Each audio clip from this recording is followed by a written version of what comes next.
تصوف کی دنیا کے تحت صحبت باولیاء میں آج ہم بات کریں گے ترجمہ مسائل السلوک پر۔ جیسا کہ آپ جانتے ہیں کہ حضرت کی امت مجدد ملت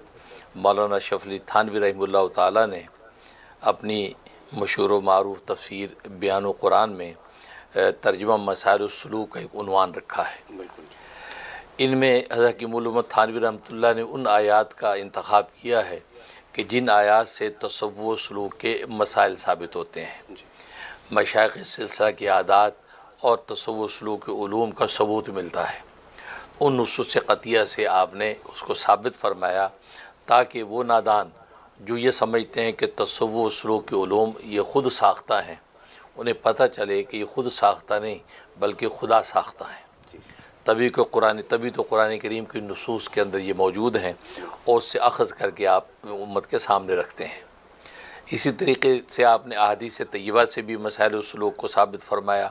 چنانچہ اس کے لیے التکشف اور تشرف نامی کتابیں لکھیں اور احادیث طیبہ سے مشائخ سلسلہ اور پیران مرشدان کے عادات و اخلاق کو ثابت فرمایا اور تصوف و سلوک کے مسائل ذکر فرمائے۔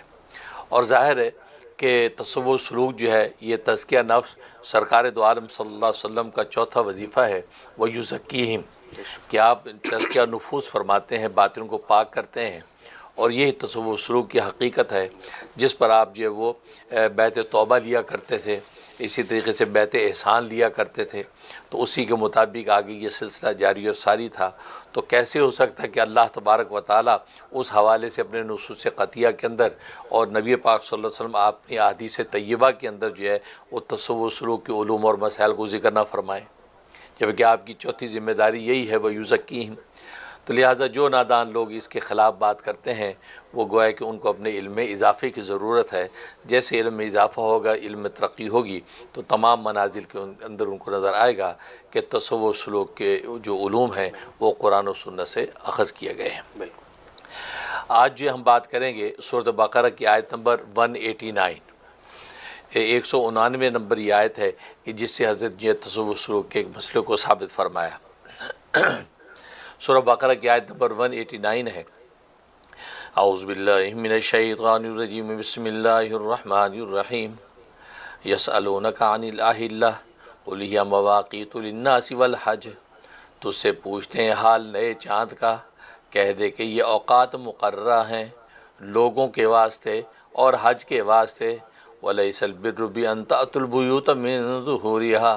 اور نیکی یہ نہیں کہ گھروں میں آؤ ان کی پشت کی طرف سے، وَلَكِنَّ الْبِرَّ مَنِ اتَّقَىٰ، اور لیکن نیکی یہ ہے کہ جو کوئی ڈرے اللہ سے، وَأْتُوا الْبُيُوتَ مِنْ أَبْوَابِهَا، اور آؤ تم اپنے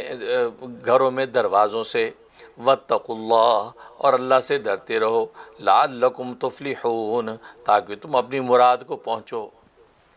یہ آیت ہے سورہ بقرہ کی 189۔ اس سے حضرت نے تصوف و سلوک کا ایک مسئلہ ثابت فرمایا ہے اور مشائخ سلسلہ کی ایک عادت کو ذکر کیا ہے۔ تو سب سے پہلے ہم انہی کے الفاظ میں پڑھتے ہیں جو انہوں نے بیان القرآن میں ذکر فرمایا۔ عنوان لکھا ہے ترجمہ مسائل السلوک، قولہ تعالی یسألونک عن الأہلہ قل ہی مواقیت، اس میں اعراض عن الفضول پر دلیل ہے، اس میں اعراض عن الفضول پر دلیل ہے، اور اس پر بھی کہ شیخ کو حق ہے کہ بعض سوالات سے منع کر دے، خواہ صریحاً اور خواہ اس طور سے کہ جو اس سے پوچھا گیا ہے اس کا جواب نہ دے، دوسرا جواب دے دے۔ یہ جو ہے حضرت نے اخذ فرمایا، اس آیت سے مشائخ سلسلہ کی عادت ثابت ہوتی ہے کہ ان سے بس اوقات کوئی سوال کرتا ہے مرید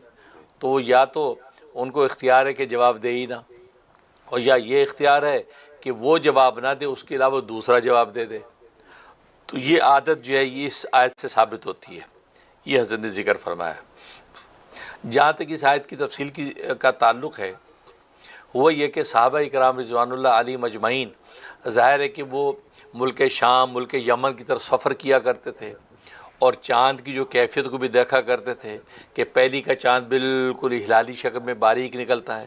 پھر آہستہ آہستہ بڑا ہوتا چلا جاتا ہے، پھر 14ویں کا چاند فل ہو جاتا ہے،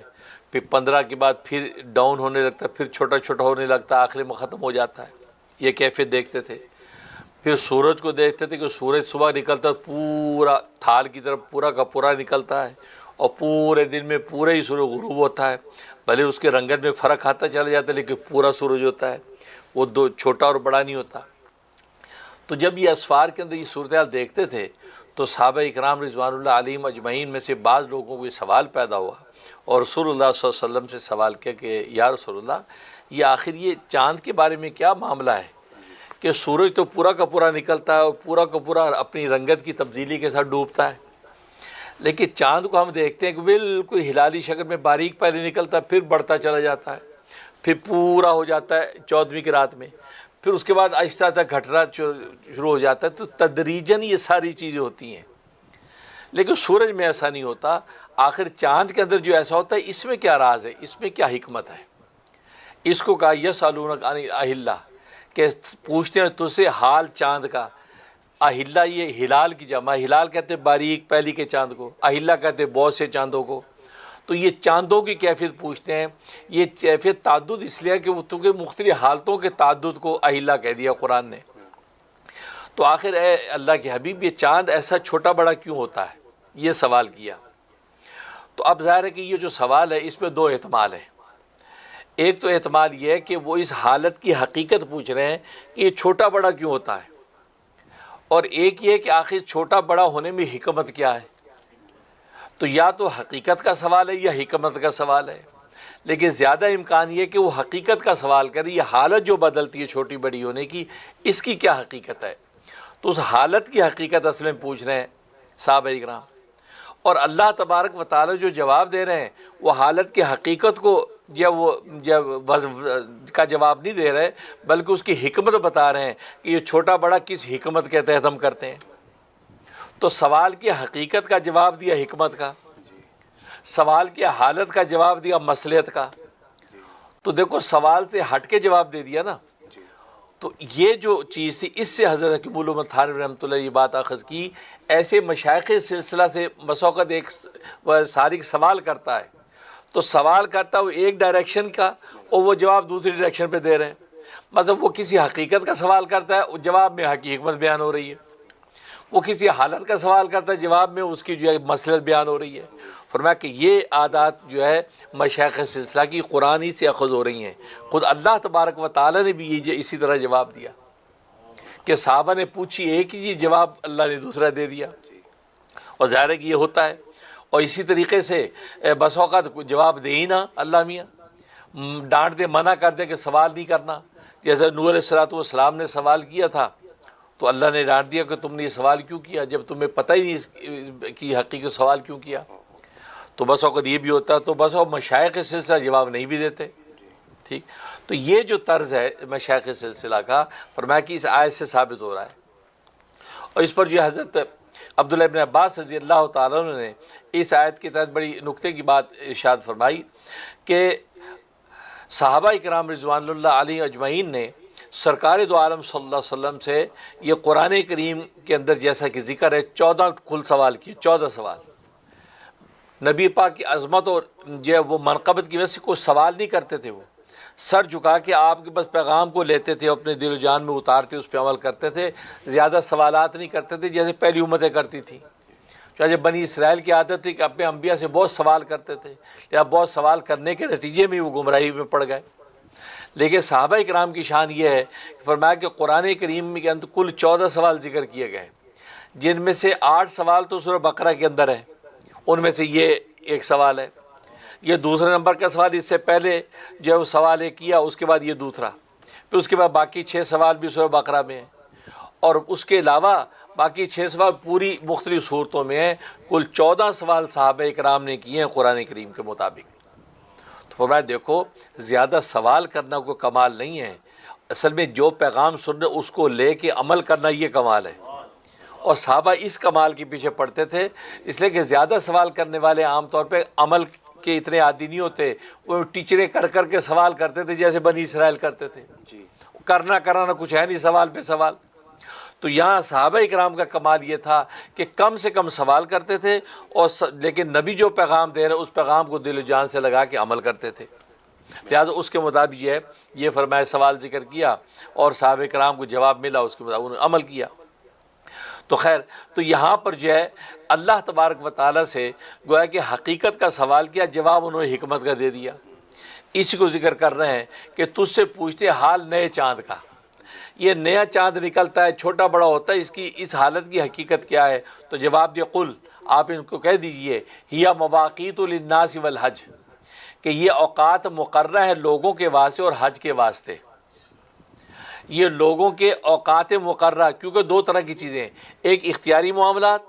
ایک غیر اختیاری عبادات۔ اختیاری معاملات سے مراد عدت ہے، طلاق کی عدت یا عورت کی عدت، یا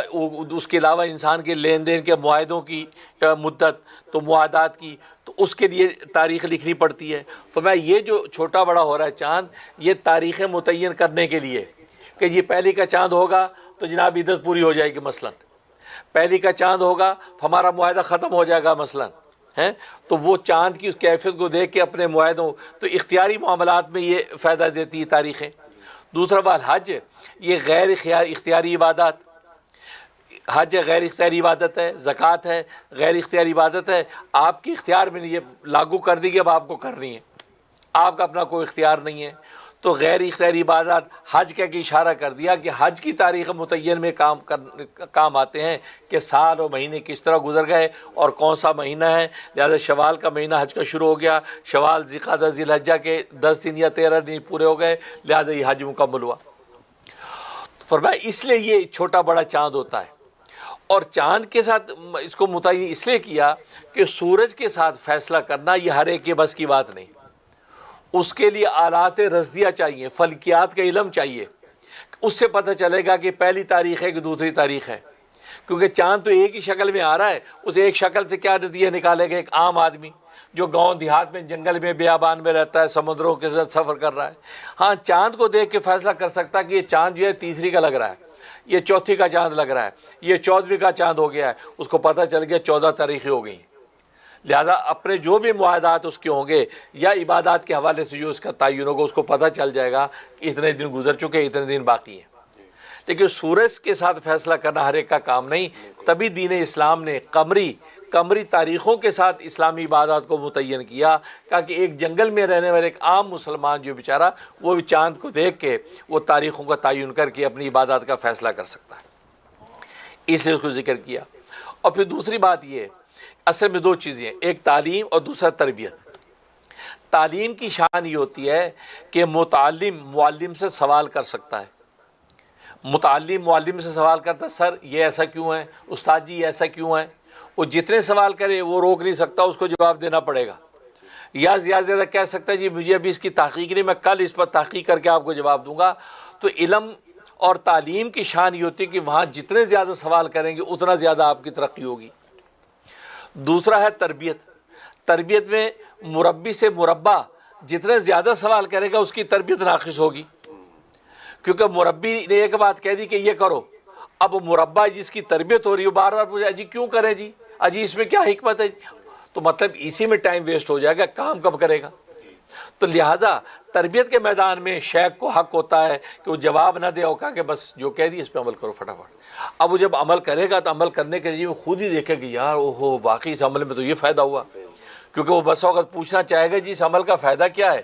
تو شیخ کہے گا کرو گے تو پتہ چلے گا، تو وہ یوں جب کرے گا تو اس کو پتہ چل جائے گا۔ تو بالکل اسی طریقے سے تو تربیت کے اندر کیل کال نہیں ہے، سوال نہیں ہے، اور تعلیم و تعلم میں سوالات ہیں، جتنے سوال کرو گے اتنا علم کے اندر اضافہ ہوگا، لیکن تربیت کے اندر جتنے کم سوال کرو گے اور جو شیخ نے کہہ دی اس پہ عمل کرتے چلے جاؤ گے اتنی جلدی آپ کو منزل ملے گی۔ تو حضرت نے یہاں سے یہ ثابت فرما دیا، اس سے پتہ چلا کہ خود اللہ کی سنت بھی یہ ہے کہ گویا کہ انسانوں کی تربیت کے لیے وہ ایک ڈائریکشن سے سوال کیا، جواب دوسری ڈائریکشن سے دے دیا۔ بالکل اسی طریقے سے مشائخ سلسلہ بھی جو ہے اپنے مرید و سالک کے سوال کی وہ ڈائریکشن جو وہ سمجھ رہا ہے اس کو چھوڑ کے دوسری ڈائریکشن پہ جواب دے دیتے ہیں۔ کیوں؟ اس لیے کہ جس ڈائریکشن پہ صحابہ نے سوال کیا تھا اس پر ان کی زندگی کا کوئی علم یا کوئی عبادت اس پر موقوف نہیں ہے۔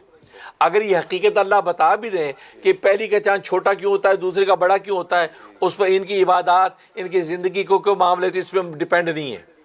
تو جب اس پہ بحث ہی نہیں کرتے تو ایسی بات پہ ایسی اس کو کہتے ہیں فضول بات پہ محنت کرنے کا فائدہ کیا ہے؟ ٹھیک. تو اللہ تبارک و تعالی نے اس فضول سوال سے نکال کے ایک کام کی جو ہے وہ اصل سوال کی طرف متوجہ کر دیا. بالکل اسی طریقے سے شیخ بھی فضول سوال جو ہوتا ہے مرید کا اس کو اگنور کر کے دوسری جو ہے فائدہ مند ڈائریکشن پہ اس کی تربیت کرتا ہے تاکہ اس کے لیے منزل آسان ہو جائے. یہ ہے. جزاک اللہ خیر. ماشاء اللہ حضرت بہت خوبصورتی سے آپ نے سارا کچھ بیان کیا اللہ کا سسٹم, اور یہ بڑی خوبصورتی ہے حضرت تھانوی صاحب کی کہ حضرت انہوں نے سارا جو تصوف کا فریم ورک ہے وہ قرآن و حدیث میں سے ڈھونڈ کے نکالا ہے الحمدللہ, اور وہ چھپا ہوا ہے اس میں اور وہ ماہر ہی نکال سکتا ہے. تو یہ کمال ہے. سبحان اللہ. جزاک اللہ خیر.